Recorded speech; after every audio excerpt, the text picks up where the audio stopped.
अस्सलाम वालेकुम दोस्तों, क्या हाल चाल है? ठीक हो? तबीयत से ठीक है। आज हम मस्जिद नबी जा रहे हैं।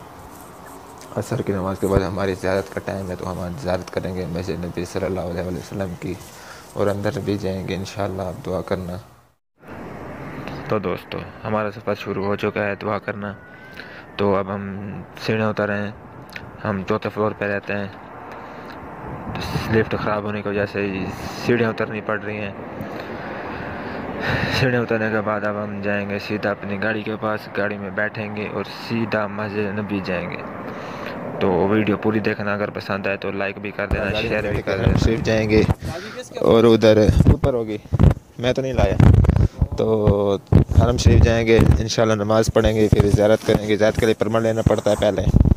तो हमने पिछले तकरीबन जुम्मे या हफ्ते को लिया था परमिट हमने ले लिया था। तो अब हम जाएंगे इंशाल्लाह ज़ियारत।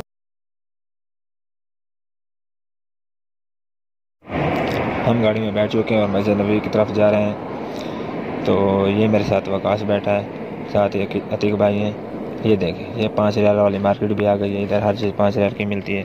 और सामने आप देख सकते हैं कि मस्जिद नबी के मीनार भी नज़र आ रहे हैं।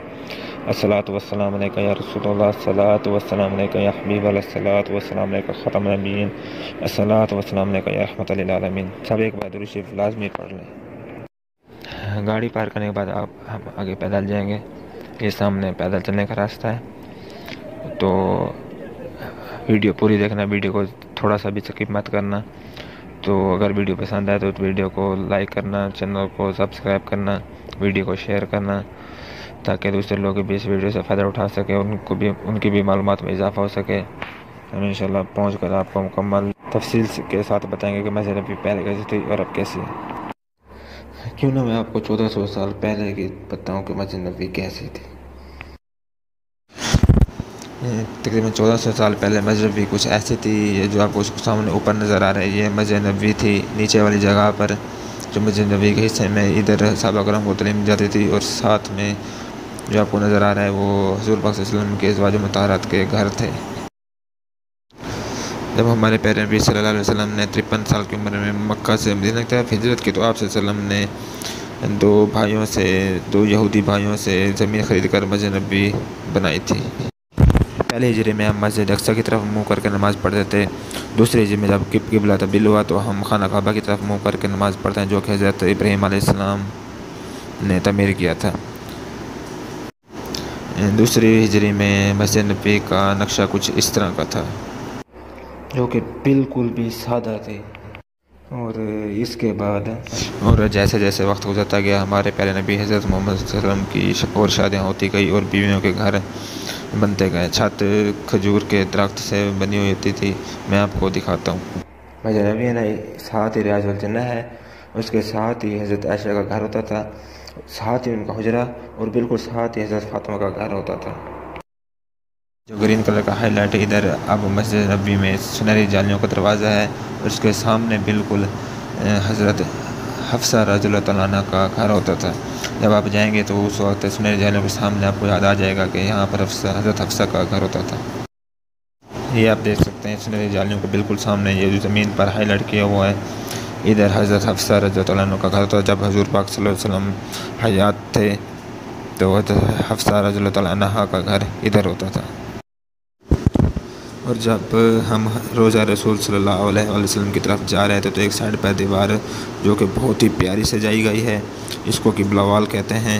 इस दीवार के ऊपर हमारे प्यारे नबी सल्लल्लाहु अलैहि वसल्लम के नाम लिखे गए हैं, और कुरान मजीद की कुछ आयत लिखी गई हैं, और बहुत खूबसूरत सजाया गया है। इसके साथ ही रियाजुल जन्नह है, जो हम यहाँ से गुजर कर जाते हैं। रियाजुल जन्नह के बारे में आपको बताता हूँ कि यहाँ पर मिंबर रसूल है, जहाँ पर हुज़ूर पाक सल्लल्लाहु अलैहि वसल्लम खुतबा दिया करते थे। साथ ही मुसल्ला रसूल है, जहाँ पर रसूल सल्लल्लाहु अलैहि वसल्लम नमाज़ पढ़ाया करते थे। रियाजुल जन्नह के बारे में हुज़ूर पाक सल्लल्लाहु अलैहि वसल्लम ने फरमाया कि ये जन्नत का टुकड़ा है। यहाँ से जब थोड़ा आगे जाएँ तो आप देख सकते हैं, ये जो राइट साइड पे नज़र आ रहा है, ये किबला वाल है, इसको किबला वाल कहते हैं। और इस पे हुज़ूर पाक सल्लल्लाहु अलैहि वसल्लम के नाम मुबारक लिखे हुए हैं, और कुछ आयत वगैरह भी लिखी हुई हैं।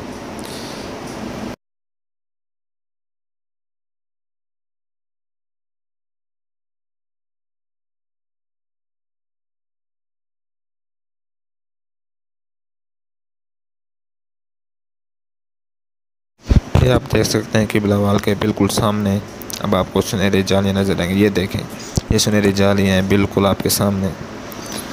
अस्सलातु वस्सलाम अलैका या रसूलुल्लाह, अस्सलातु वस्सलाम अलैका या हबीबल्लाह, अस्सलातु वस्सलाम अलैका या ख़ातमुन नबीय्यीन, अस्सलातु वस्सलाम अलैका या रहमतल लिल आलमीन, अस्सलातु वस्सलाम अलैका या मुहम्मद रसूलुल्लाह। ये सुनहरी जाली वाले दरवाज़ा है। इस सुनहरी जाली वाले दरवाज़े के अंदर हमारे प्यारे नबी हज़रत मोहम्मद सल्लल्लाहु अलैहि वसल्लम की कब्र मुबारक है। इन दरवाज़ों के ऊपर कुरान मजीद की कुछ आयत लिख कर लगाई गई हैं। ये तकरीबन सूरत हुजरात की आयत नंबर 2 है। इसका मतलब मैं आपको बता देता हूँ। ऐ ईमान वालो, नबी सल्लल्लाहु अलैहि वसल्लम की आवाज़ से अपनी आवाज़ को ऊँचा मत करो। हुज़ूर सल्लल्लाहु अलैहि वसल्लम से ऐसे बात मत करो जैसे तुम आपस में एक दूसरे से चिल्लाते हो। कहीं ऐसे ना हो कि तुम्हारे अमाल ज़ाय हो जाएं, तुम्हें खबर ही ना हो। कहने का मकसद यह है, ये आयत इसलिए लगाई गई है, जिस जगह तुम आए हुए हो इस जगह को कोई मकाम है। जिस जगह पर तुम खड़े हो यहाँ से लेकर चंद कदम के फासले पर हुज़ूर सल्लल्लाहु अलैहि वसल्लम की कब्र मुबारक है। जबकि हमारे लोगों को पता नहीं होता, रश इतना होता है कि राजुल जन्ना में एक दूसरे को धक्के दे रहे होते हैं कि मैंने नफल पढ़ना है, एक दूसरे पर चिल्ला रहे होते हैं। वो हस्ती जिसके बारे में हम बचपन से सुनते आ रहे हैं, उनकी कब्र मुबारक और आप में सिर्फ चंद कदम का फासला होता है। उस जगह का मुकाम हमने रखना है, उस जगह का तकद्दुस हमने रखना होता है। अगर कोई हम पर गुस्सा होता है तो हमें उसको बर्दाश्त करना चाहिए। आप देख सकते हैं कि इस दरवाजे के ऊपर 3 सुराख हैं। ये सुराख क्यों बनाए गए हैं? इस सुराख के ऊपर एक प्लेट लगी हुई है और लिखा हुआ है रसूलुल्लाह सल्लल्लाहु अलैहि वसल्लम। इसका मतलब ये है कि अगर आप इस सुराख से सीधा चंद कदम के फासले पर प्यारे नबी सल्लल्लाहु अलैहि वसल्लम की कब्र मुबारक है। बिल्कुल इसके साथ एक और प्लेट लगी हुई है जिस पर लिखा हुआ है अबू बकर सिद्दीक़ रज़ियल्लाहु तआला अन्हु। इसके सुराख का मतलब है यहाँ से आप चल कर जाएँ, चंद कदम के फासले पर हज़रत अबू बकर सिद्दीक़ की कब्र मुबारक है। बिल्कुल इसके साथ एक और सुराख है जिस पर एक प्लेट लगी हुई है और लिखा हुआ है उमर बिन खित्ताब। इस सुराख से आप चल कर जाएंगे तो आगे हज़रत उमर फ़ारूक की कब्र मुबारक है। जहाँ पर जो लोग आते हैं वो इन सुराखों से देखने की कोशिश करते हैं कि हमारे प्यारे नबी सल्लल्लाहु अलैहि वसल्लम की कब्र मुबारक कैसी है। तो मैं आपको दिखाता हूँ, क्यों ना मैं आपको बताऊँ कि नबी पाक सल्लल्लाहु अलैहि वसल्लम की कब्र को 1400 साल पहले कैसे बनाया गया। स्क्रीन पर आप देख सकते हैं कि मस्जिद पहले छोटी थी। जन्नतुल बकी जो कब्रिस्तान था वो मस्जिद से थोड़ा दूर था। अब मस्जिद को बड़ा कर दिया गया है और जन्नतुल बकी मस्जिद के साथ हो गया। उस वक्त क्या हुआ कि नबी सल्लल्लाहु अलैहि वसल्लम ने किसी साहबी का जनाजा पढ़ाया और बकी कब्रिस्तान में दफना कर वापस आ रहे थे कि आप सल्लल्लाहु अलैहि वसल्लम के सर में दर्द हो गया।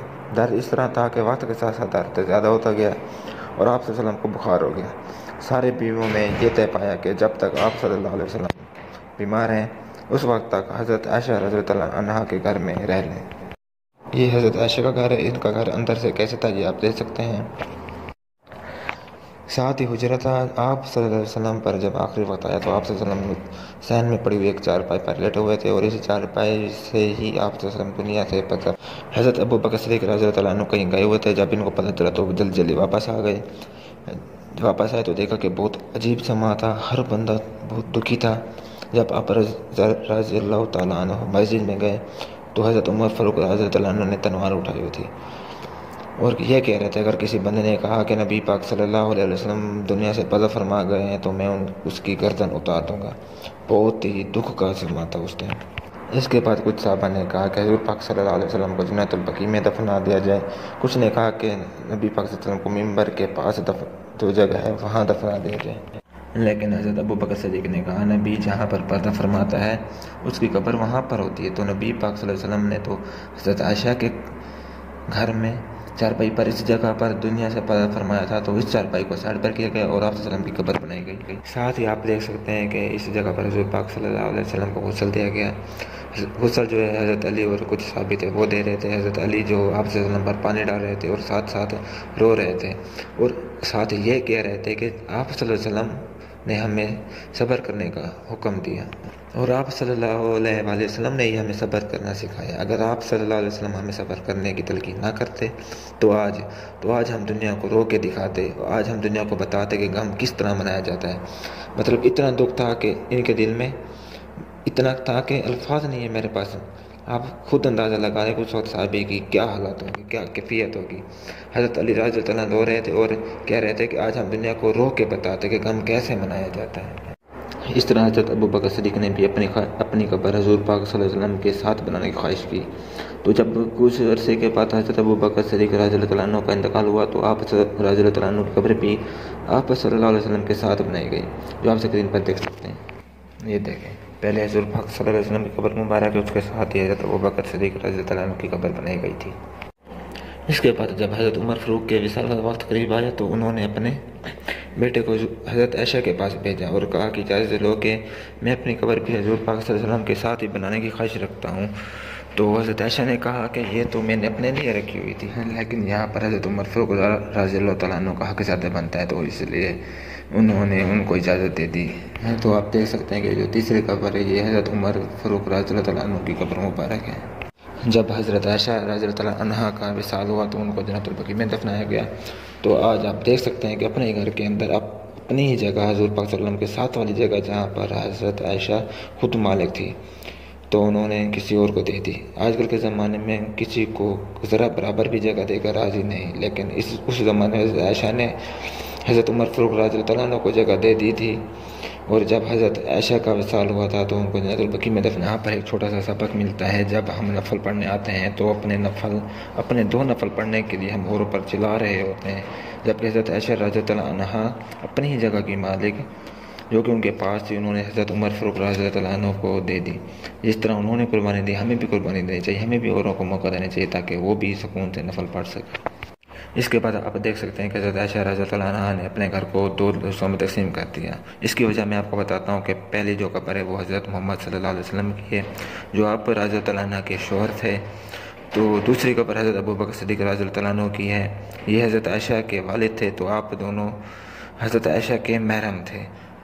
और तीसरी जो कब्र थी हज़रत उमर फ़ारूक रज़ियल्लाहु अन्हु की, तो ये उनके नामहरम थे, तो इनसे पर्दा करने के लिए उन्होंने दरमियान में पर्दा लगा दिया और अपने घर को 2 हिस्सों में तकसीम कर दिया। वक्त गुजरता गया और वक्त के साथ साथ हुजरे की जो दीवारें थी वो कच्चे मकान बने हुए थे, छत के ऊपर दरारें पड़ गई और मकान कच्चे होने शुरू हो गए। और कुछ अरसे के बाद जब बारिशें हुई तो वो छत गिर गई और हुजरे की एक दीवार भी गिर गई। इस वक्त उमर बिन अब्दुल अजीज़ का दौर था, उन्होंने दीवार को काले पत्थर से बनवाया। इसके बाद 4 कोनों वाले हुजरे की दीवार के अंदर हज़ूर पाक सल्लल्लाहु अलैहि वसल्लम की कब्र मुबारक की हिफाजत के लिए 5 कोनों वाली एक और दीवार बनवाई गई। वो इसलिए बनवाई गई, खाना काबा भी एक मुक़द्दस जगह है, ये भी एक मुक़द्दस जगह है, यहाँ पर नबी पाक सल्लल्लाहु अलैहि वसल्लम की कब्र मुबारक है।